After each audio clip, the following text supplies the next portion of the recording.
지난 2001년 11월 15일 이장 작업을 하던 경기도 양주 해평윤씨 묘역에서 소년 미라가 발견됐다. 흥분되는 마음으로 이제 옆에를 보니까 광목에 쌓은 큰 그 보따리 하나가 있었고, 보자기를 풀고 그걸 이제 수습을 하려고 보니까 이것이 다 얼어 있었어요. 그래서 그냥 그걸 억지로 하다 보면 이게 다 찢어지고 하니까, 그래서 하나하나를 우리 간 팀들하고 같이 손에 체온으로 이걸 녹여가면서. 소년 미라는 어머니 것으로 보이는 장옷을 요처럼 깔고 아버지의 옷을 이불 삼아 덮고 있었다.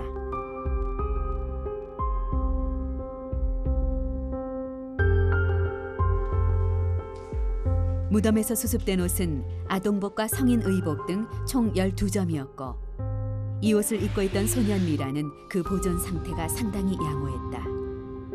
우선 제일 먼저 아주 놀랬죠. 왜냐하면 무슨 소년 미라가 발견됐다는 자체가 아무래도 노안이나 나이 드신 분이 발견될 확률이 더 높은데 소년이었다는 것은 놀랐고, 또 한 가지는 발견 상태에서 저는 이제 복식이나 다른 걸 보지 못하고 피부가 이미 노출된 상태에서 먼저 보게 됐는데 정말 살아있는 피부처럼 너무 피부가 보존이 잘 돼 있었어요. 곧바로 소년 미라 연구팀이 꾸려졌다. 본격적으로 미라의 말걸기가 시도된 것이다. 지금으로부터 6년 전의 일이다. 2001년도에 저걸 처음 발견하고 발굴하고 나서 CT를 찍고 나서 처음 저희들이 검사할 때는 특이했던 점이 뭐였냐면 무릎뼈가 없었어요. 그래서 야, 이 무릎뼈가 어디로 갔나 봤더니 이제 발굴하는 과정 중에 이제 관 자체를 소년 미라 연구팀은 의과학자를 비롯해서 복식 전문가, 역사학자, 모발 전문가 등 다양한 분야의 전문가로 구성됐다. 내려간 거죠. 이 법치의학적인 접근은 아무래도 미라가 나이가 얼마나 되느냐를 이제 저희가 관찰을 하는 것이었는데요. 이 미라의 나이를 추정하기 가장 위해서 궁금했던 건 소년 미라의 나이였다.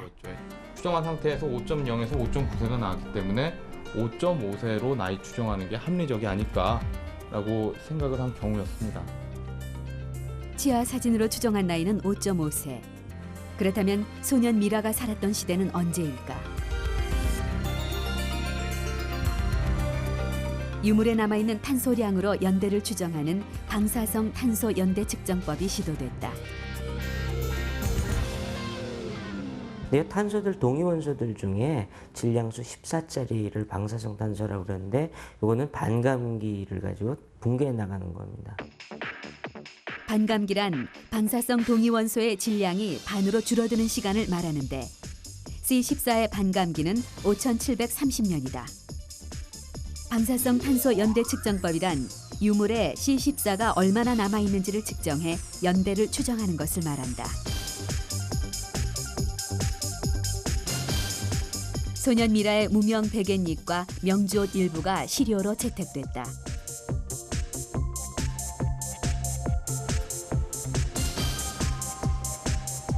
시료는 일단 전처리를 해야 하는데 연대 측정을 왜곡시킬 수 있는 각종 오염물질을 제거하는 과정이다.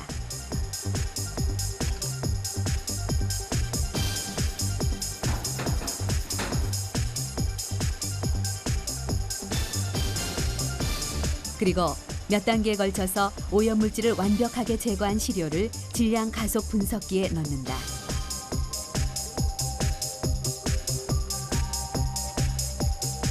질량 가속 분석기에서 유물에 남아있는 C14의 양을 측정해낸 다음 시료가 만들어진 연대를 추정하는 것이다.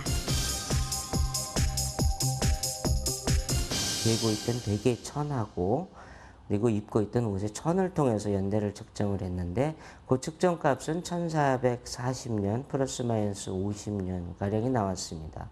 근데 그 경우에는 그 천의 제작 시기가 그 소년의 사망 시기와 정확히 일치한다는 것이 확인이 될 수가 없기 때문에 과학적으로 말한다면은 그 소년의 사망 시기는 1440년 이후다라고 말하는 것이 이제 가장 정확합니다. 소년 미라와 함께 발굴된 복식도 시대를 가늠하는 역할을 했다.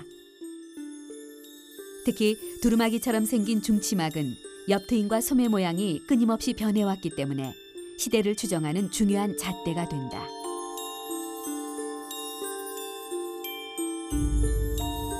중치막이라고 하는 옷인데요. 여기는 지금 이렇게 옅은 갈색으로 되어 있는 이 부분이 양쪽에 똑같이 달려있는데 이 부분이 지금 무라고 하는 부분입니다. 그래서 이 무가 양옆에 이렇게 트임을 준 옷이 중치막이라고 하는 옷의 특징이에요. 요거 시대가 지나게 되면 요 무가 없어집니다.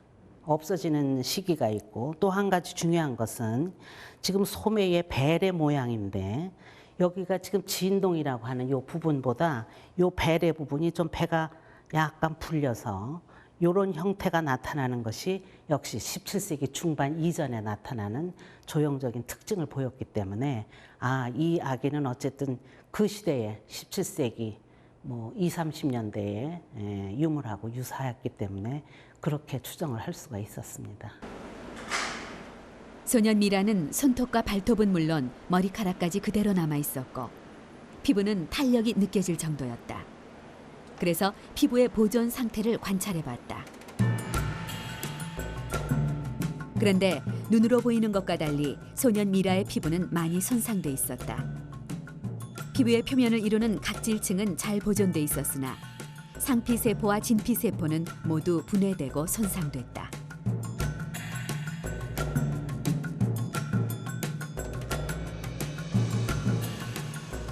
미라 연구에서 중요한 관심사 중에 하나는 머리카락 성분이다. 일단 조직이나 세포의 외부 형태를 관찰할 수 있는 주사 전자 현미경으로 소년 미라의 머리카락을 관찰해봤다. 요즘 어린이들에 비해 소년 미라의 머리카락 표면은 큐티클이 손상된 부분 없이 깨끗한 상태였다. 그리고 세척하기 전에 소년 미라 머리카락 표면에선 많은 물질이 침착된 것이 발견됐다.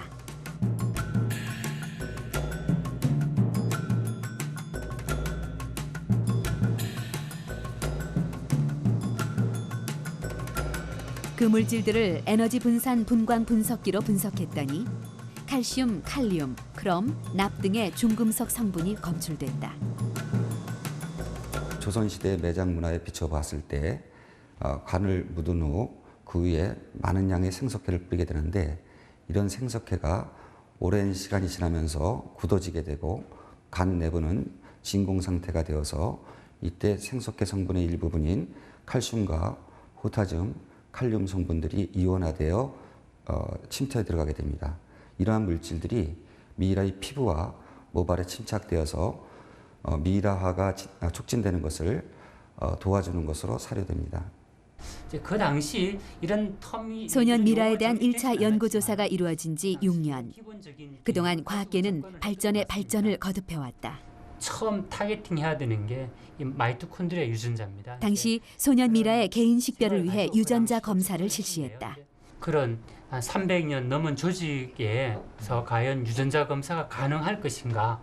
그러니까 지금의 어떤 분자생물학 발전 수준으로 봤을 때는 당연한 이야기였는데 그 당시로서는 그게 하나의 도전이었고요.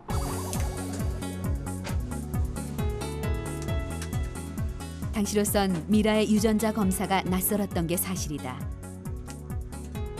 일단 소년 미라의 간과 폐, 근육 등 내부 장기 조직에서 유전자를 추출했다.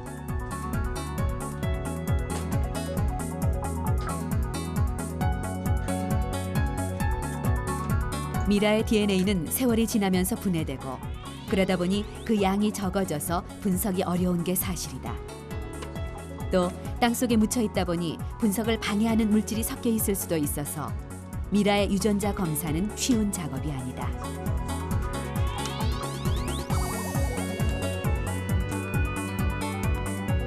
요즘도 개인 식별이나 친자 검사 등에 널리 쓰이는 미토콘드리아 유전자를 분석했고 소년 미라가 남자여서 Y 염색체 분석도 동시에 실시했다.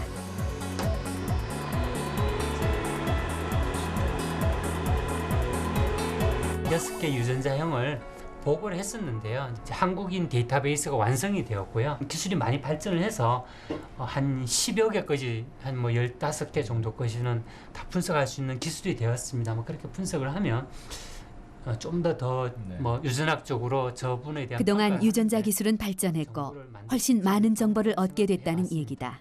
그 주위의 다른 학문이나 기술의 발달에 따라서 이미 한번 검증이 된 상태지만 다시 저희들이 들여다보고 또 연구하고 밝혀낼 부분들이 계속 남아 있다는 거죠.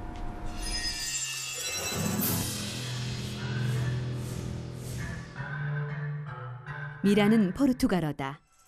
사전적 의미로는 썩지 않고 건조되어 원래 상태에 가까운 모습으로 남아있는 인간이나 동물의 시체를 뜻한다.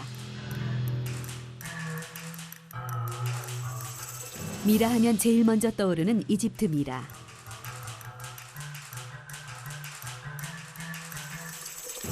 이집트 사람들은 환생을 대비해서 미라를 만들었다.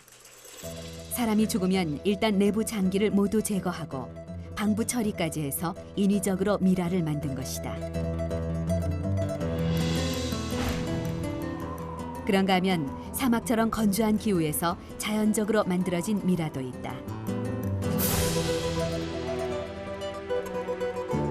또 빙하나 추운 기후에서 냉동돼 만들어진 미라도 있는데 잉카 얼음 소녀로 불리는 이 미라는 아르헨티나 북서부 해발 6,700m 높이의 분화구에서 발견됐다.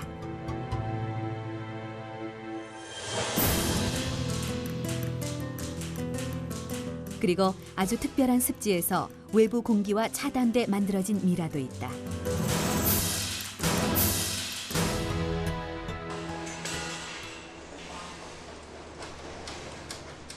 이 중에서도 우리나라에서 발견되는 미라는 아주 특별하다.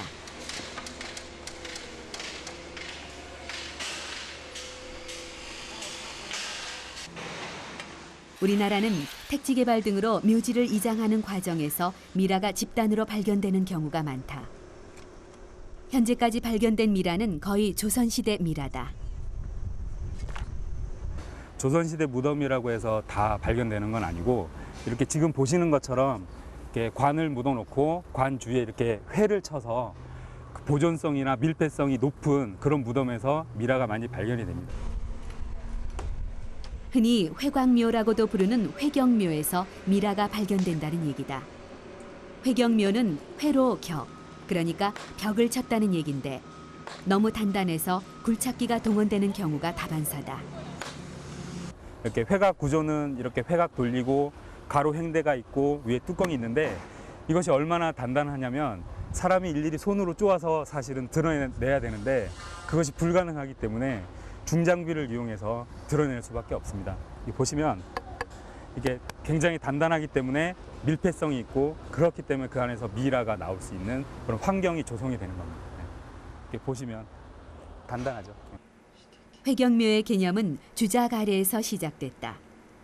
주자가래는 고려 말 주자학과 함께 받아들인 생활 의례로 관혼상제 절차와 내용을 담고 있다. 주자가래에서는 그 나에게 몸을 준 부모의 몸을 화장하는 불교를 비판해서 그대로 매장하게 했고요. 또 석실 같은 것은 너무 그 품도 많이 들어가고 돈이 많이 들어가기 때문에 간단하게 그러면서도 그 부모의 시체가 나무 뿌리나 벌레나 짐승들한테 훼손당하지 않도록 하기 위해서 회격을 써서 회로다가 보존을 했습니다. 실제로 주자가래에 나와 있는 내용은 우리 무덤 형식으로 그대로 재현된 경우가 많다. 관 위에 그려지는 문양이나 부장품도 주자가래 양식을 그대로 따른 경우가 많다. 사계 김장생이라고 하는 분은 그 가래집남 도설이라고 해서 주자가래를 모두 그림으로 해설하는 책을 썼습니다. 여기 네모나게 지금 돼 있는 이 부분이 회격입니다. 이 회격이라고 하는 건 기본적으로는 국조 오례이나 주자가래나 거의 동일한 내용입니다. 다른 부분은 무엇인가 하면 주자가래에서는 이 정중앙에 회격으로 둘러싸인 그 안 부분에 중취용관이라고 해서 중앙에는 관을 넣는다라고 이렇게 돼 있는데 즉 관만 넣게 돼 있습니다. 그런데 국조 오례이는 바로 이 부분에 관뿐이 아니고 곽까지 같이 넣게 돼 있습니다. 회경묘의 구조는 좀 복잡하다. 일단 땅을 파고 바닥에 회를 깐다. 그 위에 외곽을 놓고 외곽과 땅 사이에 회를 친다. 그리고 시신이 안치된 내관을 그 안쪽에 놓고 모래와 자갈을 회로 반죽한 것으로 마무리한 다음 그 위에 봉토를 씌운다. 회가 굳어지면서 무덤 안쪽은 진공 상태가 되고 시신은 부패를 멈춰 미라가 되는 것이다. 우리나라 미라는 무덤을 만드는 과정에서 의도하지 않게 생겨났다는 것이다. 그렇다면 얘기를 좀 정리해보자. 우리 미라는 주자가래가 들어온 이후, 그러니까 조선시대에 만들어졌다. 또 주자가래 방식으로 무덤을 만들었다는 것은 무덤의 주인공이 유교를 신봉하는 사대부와 그 가족이란 얘기가 된다.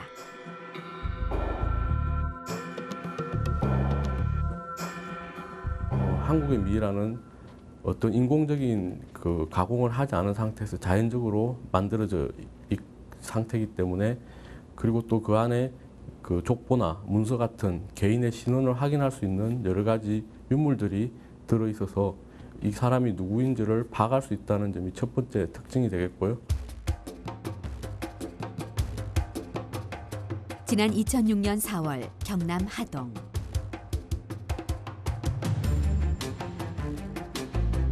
성주이시 문중묘의 이장 과정에서 미라가 한 구 발견됐다.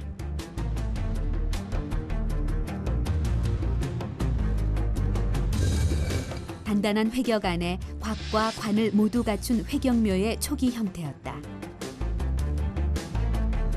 죽은 사람의 이름표 격인 명정, 그리고 나무와 흙으로 만든 작은 인형 등이 함께 출토됐다. 회경묘의 구조로 보아 미라의 생존 시기는 500년 전쯤으로 추정됐다.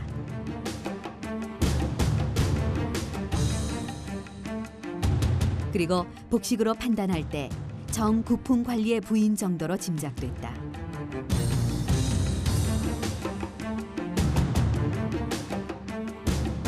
일단 컴퓨터 단층 촬영을 실시했다. 하동미라하고 소년미라하고 얼굴에 거의 같은 부위를 사진을 비교를 해보면 하동미라에서는 상악동에 뼈가 아주 많이 두꺼워져 있는 것을 눈에 띄게 많이 두꺼워져 있는 걸 볼 수가 있습니다. 이렇게 뼈가 이런 식으로 많이 두꺼워지는 경우는 저희가 섬유 이형성증을 주로 생각을 하게 되는데, 섬유 이형성증은 안면을 주로 침범하는 그런 뼈가 두꺼워지는 질환 중에 하나입니다. 하동미라의 CT 결과는 현대인에게 나타나는 섬유 이형성증이란 질병이 조선시대부터 존재했다는 증거가 됐다. 그리고 하동미라에서 채취한 대변과 장 내용물에선 기생충이 관찰됐다.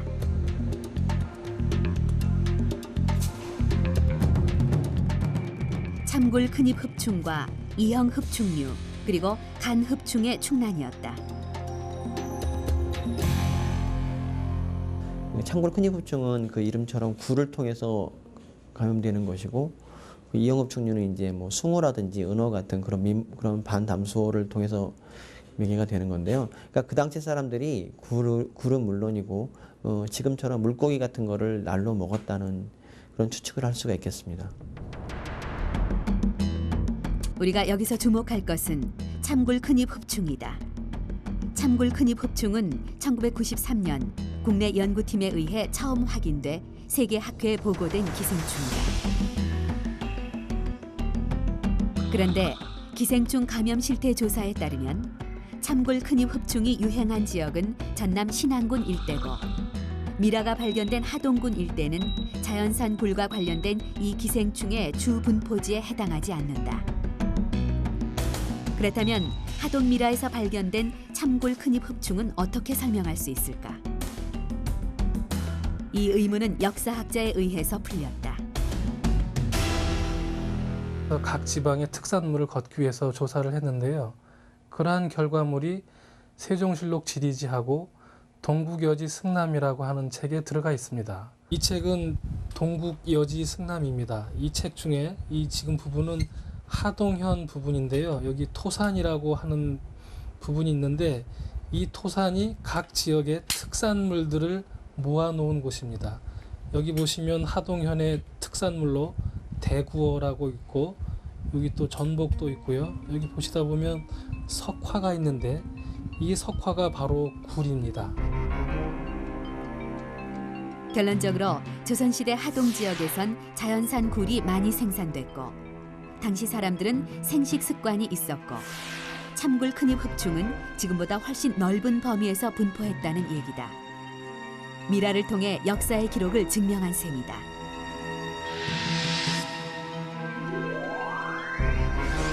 우리나라 미라가 보존 상태가 좋기 때문에 가능한 일이다. 한국 미라에 남아있는 특징인 내부 장기와 그리고 뇌를 포함하는 내부 장기를 통해서 그 사람이 갖고 있던 질병의 원인균에 대한 유전자에 대한 검사도 가능하기 때문에 그런 것들을 이용해서 그 이전에 살았던 시대의 그 질병의 생활사를 재구성해 볼 수 있는 그 기회를 가질 수가 있게 됩니다. 최근 들어 미라를 의학적으로 접근한 연구 논문들이 국제학회에 발표되면서 미라의 사행이나 과거 질병에 대한 관심들이 높아지고 있다. 그 배경엔 영상 진단 매체의 발달이 한 몫을 단단히 했다.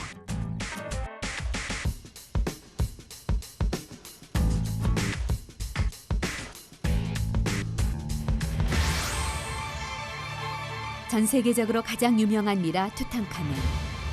투탕카멘은 기원전 14세기 고대 이집트 제18왕조의 파라오다.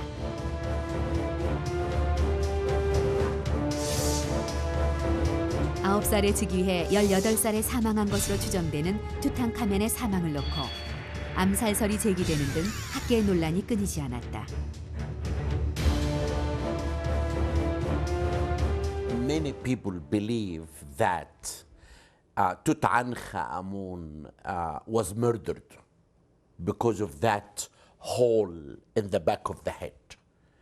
It made Discovery Channel and all the channels to make films that they brought an axe and they hit King Tut on the back and he died. 황금 마스크를 쓴 모습과 수많은 부장품, 그리고 10대의 요절. 투탕카멘의 죽음은 시간이 흐를수록 점점 더 드라마틱해졌다. 그런데 지난 2005년 그의 죽음에 얽힌 비밀은 새로운 국면을 맞게 됐다. I should find out how Tutankhamun died because the CAT scan machine goes inside the mummy. It takes 1,700 photographs of everything of the body of the mummy. We found out that Tutankhamun died in the age of 19 and he was not murdered because that hole in the back of the head was opened during the time of the pharaohs to put the liquid for mummification. But we found there is a fracture in his left leg. It shows he had an accident one day before he died. And that was the cause of his death. CT로 투탕카멘의 몸 안쪽을 촬영해서 그의 몸을 훼손하지 않고도 사인을 추정할 수 있었던 것이다.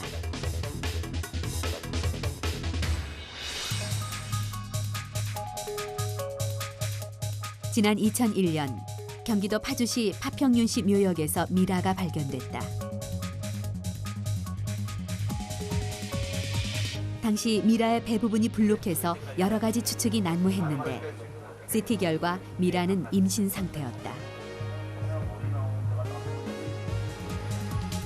윤씨 미라는 태아가 엄마의 자궁을 빠져나오는 순간에 사망한 것으로 추정됐다.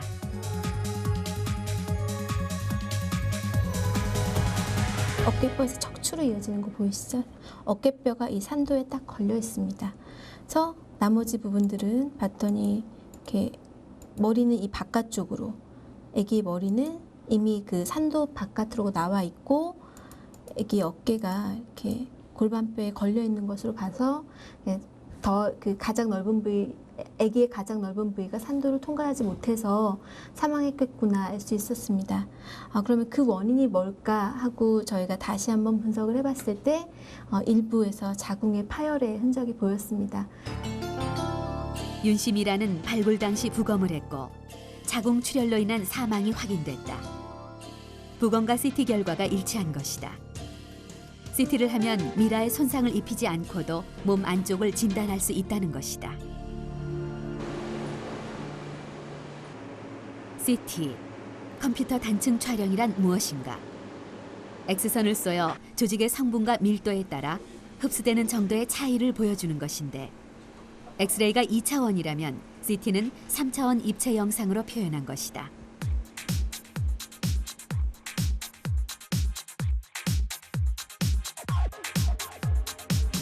우리 몸이 CT 기계 안에 들어가면 기계가 회전을 한다. 이때 X선이 우리 몸을 투과해 검출기로 들어간 다음 일정한 간격으로 나뉘는데 이 간격마다 영상이 하나씩 만들어진다.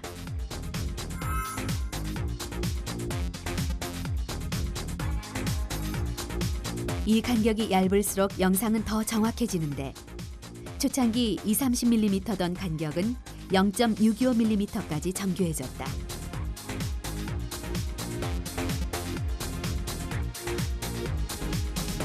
CT, 컴퓨터 단층 촬영은 우리 몸속의 장기 상태를 살피는 데 아주 유용하다. 그리고 미라 연구에도 광범위하게 사용되는데 치아를 통한 연령 추정에도 효과적이다. 보통 치아 모형을 떠서 마모면의 깊이와 정도를 관찰해 연령을 추정하는데 미라는 턱관절이 굳어서 입을 벌릴 수 없다. 그래서 CT 촬영으로 치아 구조를 3차원 입체 영상으로 만들어 마모도를 관찰하고 사망 연령을 추정하는 것이다. 치아 상태를 보면 일단 사랑니가 없습니다. 18세 전후에 분출하게 되어 있는 사랑니가 없는 걸 봐서 상당히 젊으신 사람이다. 또 한 가지는 각 치아의 마모도를 보면 마모도가 굉장히 얕으면서 미연이 그렇게 넓지가 않습니다. 상악 28개의 치아를 가지고 마모도에 따른 연령 추정을 했는데 23.5세 정도, 20세 초반에서 중반으로 이렇게 판단이 됐습니다. 해부를 하지 않고도 우리 몸의 안쪽을 들여다볼 수 있는 CT. CT 등 영상 진단의 발달은 인간의 질병 진단과 치료에 획기적인 발달을 가져왔을 뿐 아니라 미라 연구에도 가속도를 붙이고 있다. I found out that science, especially to use in mummies, is very important because now the CAT scan machine never used before for mummies. Then this is the first time that you have science like the CAT scan machine. It goes inside the mummy. It tells you how the person died, when he died, his age of death. It reveals all the secrets.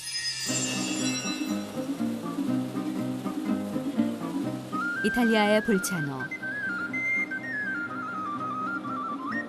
알프스 산맥이 지나가는 오스트리아 국경 부근과 인접한 이 마을은 예스러운 집들과 우뚝 솟은 탑, 그리고 알프스 특유의 건축물들이 매력적인 곳이다. 볼차노를 찾는 사람들이 꼭 한 번씩은 들르는 곳이 있다. 남티롤 고고학 박물관. 이들의 방문 목적은 아이스맨을 만나는 것이다. Iceman had blue eyes, shoulder-long brown hairs above. There is a gap in his teeth. He is around 160 meters high. His weight is around 60 kilograms, and his shoe size is 38. And he was around 46 years old. He was perfectly equipped and clothed. 사람들이 그를 발견한 것은 1991년이었다.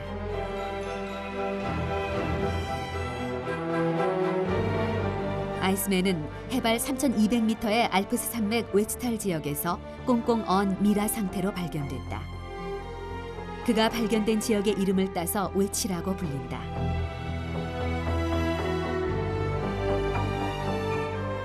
사람들은 외치가 살았던 시대가 제일 궁금했다. 뼈와 피부를 이용해 방사성 탄소 연대 측정을 실시한 결과 그는 생각보다 나이가 훨씬 많았다. They found out that his age was 5,350 years old. So he lived 3,300 years before Christ. It's important to say that because nobody believed that the Alps were populated in this area in 5,000 years period ago. And if we consider that Ötzi is his name, his nickname, lived contemporaneously like the Egyptians pharaoh of the first dynasty. So he is much more older, for example, than Tutankhamun. It is a very important discovery, and around of this discovery came out a very big interest about the culture of the old inhabitants of the Alps. 웨치는 5,300년 전 석기 시대 사람이었다. 전 세계 고고학계는 흥분하기 시작했다. 여러 가지 법의학적인 검사들이 진행됐는데 DNA 검사 결과 웨치는 고대 유럽인이었다는 것이 밝혀졌고 사망 원인은 추위와 굶주림으로 추정됐다. 그런데 웨치 발견 10년 후인 2001년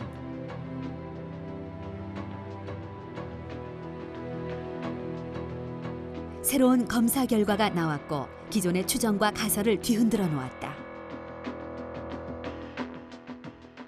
I think that we have here a small arrowhead because the form is from an arrowhead and the density of the material is the density of a stone. So what could be other than an arrowhead? Went to the archaeological museum, we tried out the mummy from his box and we looked on the shoulder and we could see the lesion in the skin of the arrow. 웨치는 왼쪽 쇄골뼈 아래 화살을 맞았고 동맥에 구멍이 나서 사망했다는 것이다. 그런데 곧이어서 웨치는 출혈로 의식을 잃었을 뿐 직접적인 사망 원인은 머리에 가해진 충격이라는 새로운 가설도 나왔다. He was hidden from the back. He was involved in a battle. He was a fighter, and he fell down with the head over a stone. So now a lot of new puzzle stones could be composed to a much more clear picture. 물론 이 가설도 지금까지 최종판일 뿐이다. 언제 또 새로운 가설이 나올지는 아무도 모른다. 현재 웨치는 아주 특별한 공간에 잠들어 있다. 30cm 두께의 얼음 타일을 이용한 보존 겸 전시 공간으로 내부 온도는 영하 6도, 습도는 98%로 유지되고 있다. 웨치가 발견됐던 알프스 산맥의 얼음지대와 거의 비슷한 조건이다.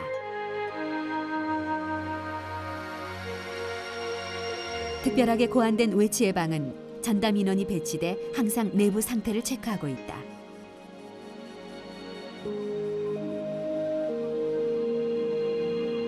웨치 발견 당시 그의 주변엔 소지품으로 보이는 유물들이 흩어져 있었는데 이 유물들도 모두 수거돼 특별히 고안된 공간에서 전시되고 있다.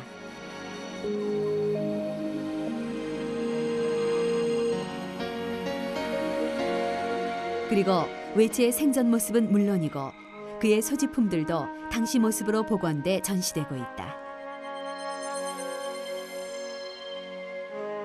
He can give us a lot of information of the living conditions of 5,000 years ago.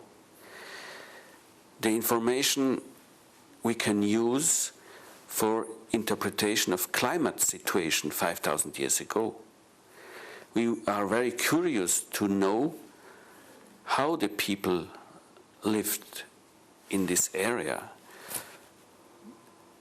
We are interested to know what they are doing for surviving. We are interested to know if they're suffering by different illnesses. And so I think that a multidisciplinary approach to this Iceman is much more than natural.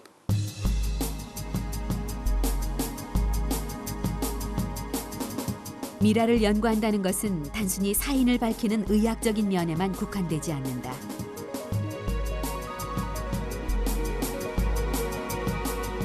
미라를 통해 얻은 정보를 바탕으로 과거와 현재 그리고 미래까지 줄긋기를 하는 것이 최종 목표다. 미라 연구는 일회성이 아니라 오랜 시간을 두고 그 성과를 쌓아가야만 하는 장기 프로젝트인 것이다.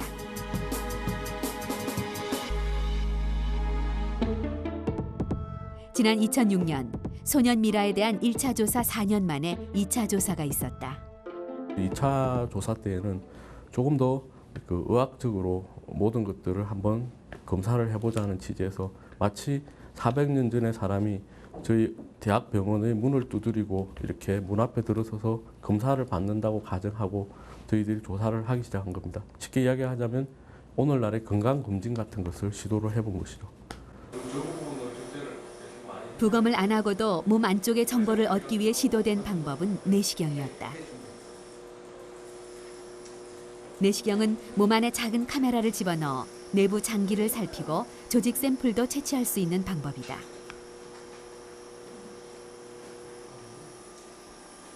소년 미라의 배에 작은 구멍이 나 있었고 그 구멍을 통해 내시경을 실시했다. 처음 했을 때 딱 보면은 사람하고는 다릅니다. 일단 아까도 말씀드렸지만 수분이 없고 그 다음에 피, 혈액도 전부 말라버린 상태고 많이 몸도 수분이 다 빠져서 마른 상태이기 때문에 일단은 색깔이 다 균일하게 회색 그런 빛을 띠고 있고 또 많이 이제 좀 말라 비틀어진 그런 모양이었기 때문에 대부분의 장기가 작아지고 한쪽에 붙어버리고 그런 상태였습니다. 소년 미라는 오랫동안 누워 있었기 때문에 장기들이 모두 등 쪽으로 내려앉아 포개져 있었다. 양쪽 폐의 모양이 다르다는 것이 발견됐는데 왼쪽이 더 많이 손상돼 있었다. 그리고 소년 미라의 내시경에서 가장 특이했던 점 중 하나는 대장에 남아있는 변이었다. 지금 보시는 것은 변입니다. 보시는 바와 같이 이제 그 한 500년 된 변이라고 보기는 어려울 정도로 그 형태가 잘 유지가 되고 있는데요. 이렇게 잘 보존된 이유로는 그 소장이 이제 6m, 대장이 한 1.5m로 길기 때문에 외부와 잘 차단된 상태로 오랫동안 유지가 잘 돼가지고서 지금 보시는 바와 같이 잘 유지가 되지 않았나 싶습니다. 주로 소년 미라의 몸 바깥쪽을 조사했던 1차 때와는 달리 내시경이 포함된 2차 조사에선 좀 더 구체적인 질병들이 거론됐다. 여러 가지 분자 생물학적인 검사 그리고 기본적인 CT 촬영 그리고 내시경 같은 것을 시도를 했었던 것입니다. 그 결과 분자 생물학적인 검사를 통해서 저희들은 결핵의 원인균이 되고 있는 그 유전자를 발견할 수가 있었고요. 그리고 B형 간염 바이러스에 대한 유전자를 발견할 수가 있었습니다. 그래서 그게 아주 저희들로서는 굉장히 큰 성과였다고 생각하고 있고 그게 직접적인 그 소년 미라의 죽음과 연관되었다고는 말할 수 없지만 어떤 질병의 연관성에 대해서는 충분한 그 자료가 될 수 있을 것으로 생각하고 있습니다.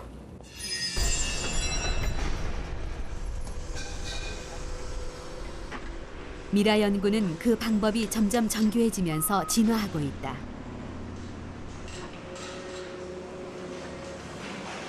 이미 발굴 현장에서부터 의과학적인 연구가 시작된다.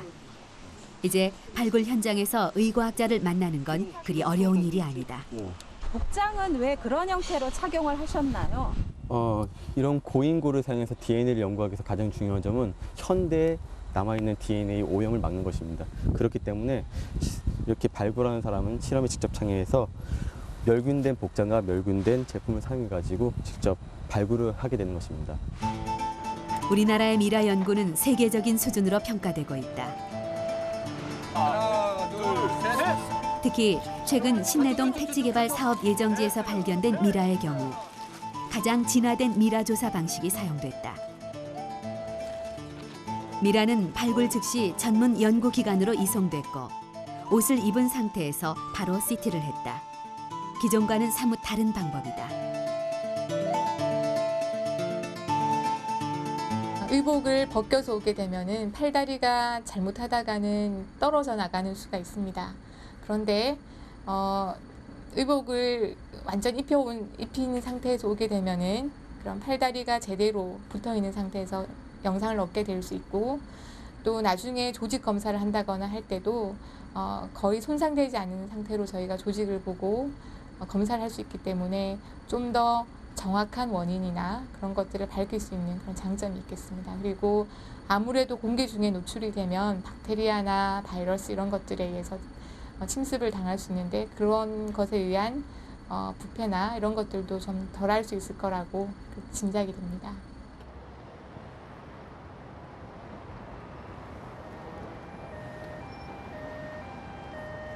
발굴 현장에서 진행되던 복식 수습도 서울의대 법의학연구소에서 멸균된 상태로 진행됐다. 아, 이게 원래 색깔이 빨간색입니다. 하늘이잖아. 자, 보세요.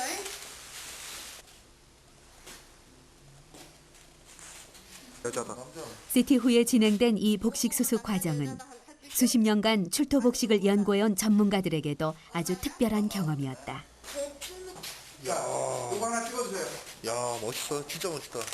이번에 신내동인 경우는 참 제가 30년 만에 처음 얻은 행운이었었습니다. 그래서 마침 이제까지 모든 축적된 거에서 그리고 이렇게 하면 안 된다는 게 알려졌기 때문에 그런 좋은 기회를 가졌죠. 해서 관을 털어내고 그 관 털어내면서 제일 위에서부터 하나하나 베끼면서 했기 때문에 어떤 옷을 입었다, 어떻게 껴입었다, 허리띠는 어떻게 맸다, 신은 어떻게 신겼었다, 매듭까지 자세하게 다 나왔고요. 이번에는 그 병원이라는 데서 이제 어떤 그 과학적인 연구라는 어떤 그런 전제를 가지고 가운도 입고 장갑도 끼고 뭐 대단히 좀 우리가 뭐라 그럴까요? 과학적이라 그럴까요? 뭐 하고 나니까는 아 정말 이렇게 이루어져야 되겠구나.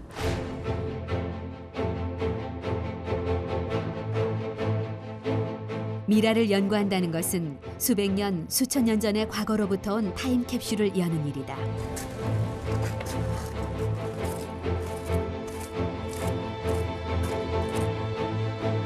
이 타임캡슐을 열기 위해서 과학은 다양한 분야에서 다양한 방법으로 미라의 말 걸기를 계속하고 있다.